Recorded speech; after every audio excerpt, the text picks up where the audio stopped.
Dragi moji ljudi, ne znam uopće di da vam započnemo ovu epizodu jer se svašta nešto izdešavalo u relativno kratkom vremenu, ali ajmo jedno po jedno. Dok smo bili u Zagrebu, par stvari se izdešavalo. Ovdje gledate upravo materijal koji nam je zapravo došao za izradu glazure. Prvo kad smo došli zapravo smo bacili oko na stanje zidova i žbuke. Kao što vidite baš se žbuka lijepo osušila jer su napokon došli lijepi sunčani dani. Međutim dobili smo hrpu novih problema, a to su problemi sa vodom. I sada utvrdimo je li suho. A još je malo vlažno, ali mi se čini da je cijev suha.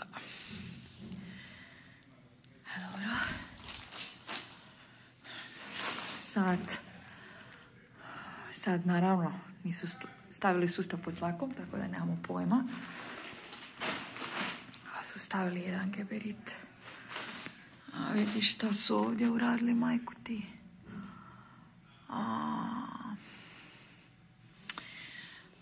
Naime, što se dogodilo? Dogodilo se to da dok nas nije bilo, Svekar je uočio priličnu poplavicu u kući zato što je curilo negdje iz instalacije vode taman dan prije nego što treba doći glazura.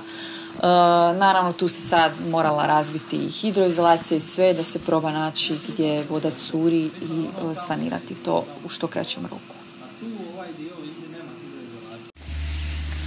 Ljudi moji, teška drama. Hvala Bogu, bar su lijepi sunčani dani došli, međutim, kao evo super žbuka, super glazura dolazi. Taman nas ljudi nazvali da će doći glazura ranije nego što smo očekivali i onda primijetimo jedan dan poplavu na katu. Zato što nam je došao priključak vode, mi se spojili na vodu i bum, šta bilo? Vodoinstalater kaže testirali smo sustav, ali mislim, budimo realni, testiran sustav možda može puštati na jednom mjestu, ali ne može, brate, na 5. Što se dogodilo, glazura u petak, sva sreća, pa su odgodili na ponedjeljak, kao doći oni u ponedjeljak to popraviti. U ponedjeljak njih nema nikako. Danas je srijeda, ljudi su došli raditi glazuru i mi još uvijek se bavimo vodom. Nakon 3 dana mučenja da pokušamo to dobiti napokon, ljudi da to dođu srediti i dovršiti do kraja, ispitati to. Evo, čak su ljudi za glazuru bili jako dobri pa rekli ajde, ostavit ćemo vam taj dio da možete testirati jer instalacije za vodu nisu za zezace. Na kraju je ipak neko došao i evo, sad se natlačio sustav, saniralo se, odzračilo se i evo, nadamo se da do sutra neće valjda ništa pustiti, da tad su dečki išli raditi glazure na katu, tako da donji dio vjerojatno radimo sutra i do tad ćemo moći biti 100% sigurni da instalacija barem ne pušta kad je već izvedena tako grozno kako je. To ono što sam vam rekla, jednostavno kom u startu ne djeluje, da neko nije baš pouzdan izvođač, vjerojatno nije. Slušajte svoje instinkte. Bar je lijep dan. Jednom kada se glazura zalje, puno je veći problem doći dolje do tih cijevi, probati uopće saznati gdje šta curi, a kamoli to popraviti. Ono što su dečki zapravo napravili, prvo na svakom ventilu probali odzračiti sustav, tako da možemo testirati da li ono što je ekipa ranije sanirala zapravo drži. Dečki za glazuru su u međuvremenu postavili diletacijsku traku, koje me više vas pitalo u prošlom videu. Ok, pokušaj treći, popravka instalacije vode. Natlačili na 15 pa ćemo vidjeti hoće se držati. I onda naravno nam je dodatno diglo tlak kada smo vidjeli zapravo stanje stiropora kojeg smo ranije uopće morali ovako rezuckati zato što se instalacija postavila mimo projekta. Mislim, u startu je bila zajebancija ovo raditi.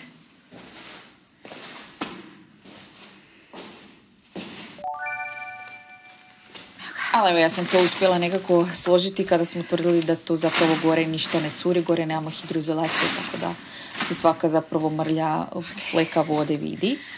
Tako da gore se uspjelo sve osušiti, ja sam to sve nazad vratila i pokrila nazad folijom tako da bude spremno za traku i glazuru.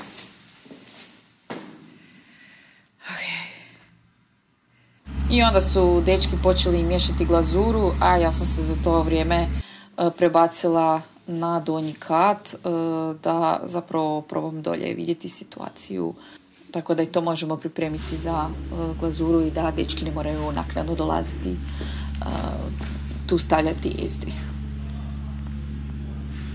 Dečki su radili nevjerojatno brzo i to će se vidi svako za svoj posao i oni su to za čas cup riješili. U međuvremenu ja sam pokušala pripremiti donji kat. Naravno, nakon što smo utvrdili, ostavili to nekoliko sati na tlaku od 15 bara da vidimo da se zaista ništa ne miče, odnosno da sustav dobro drži. Evo ga napokon. Ajmo to zalit da više ne gledamo. Ko ne zna, takozvani suhi beton, znači mješavina pijeska i cementa i vode. I svrha ovoga svega je naravno da niveliramo pod i da dobijemo razinu koju trebamo i tamo padove gdje trebamo. U međuvremenu se barem dogodila jedna pozitivna stvar, a to je da su nam došli iskopati napokon za struju. Od glavne ceste morali su prvo dodjeti ovaj nekakav razvodni ormarić i onda, znači, uz rub našeg terena naš ormarić. Usput su nam također i malo poravnali ovaj teren ispred kuće, hvala Bogu, jer je tamo bio totalni kaos, no tu još nismo gotovi sa strujom zato što će trebati pričekati i samo spajanje struje, ali mic po mic. U roku par sati dečki su evo praktički završili ovaj cijeli gornji kat, ali onda se dogodila nepredviđena situacija. Evo, puka remen na stroju za miješanje glazure. Tako da nadam se da će uspjeti to riješiti do sutra. Da, naime, pukao je remen na stroju za miješanje, ali nije samo remen, nego je otišao i nekakav ležaj. Sve sreće, oni su to imali u garanciji, međutim, takvi specifični strojevi nisu bilo gdje dostupni i onda su dečki morali otpičiti za Zagreb. Tu gledate kadrove onoga što su uspjeli riješiti zapravo cijeli gornji kat i pa dobar dio donjeg kata, tako da oni su odlučili otići po taj drugi svoj stroj i sutradan se vratiti sa tim drugim strojem i to dovršiti naravno. Uhvatila sam na kameri doslovno u 11 na večer da su vozili taj stroj nazad i stigli na teren da bi naravno već 7 ujutro bili na terenu i radili. Znači totalni manijaci, znači samo pozitivne stvari imam za ove dečke. Doslovno mislim da bi riješili u jednom danu da nije pokvario se stroj. Također su nam savjetovali da na terasu stavimo stiropora, nemamo ispod podrum, tako da on ne izolira ništa, ali stiropor jeftiniji od same glazure. I za kraj videa ću vam samo staviti par kadrova. Vidimo se sljedeći put.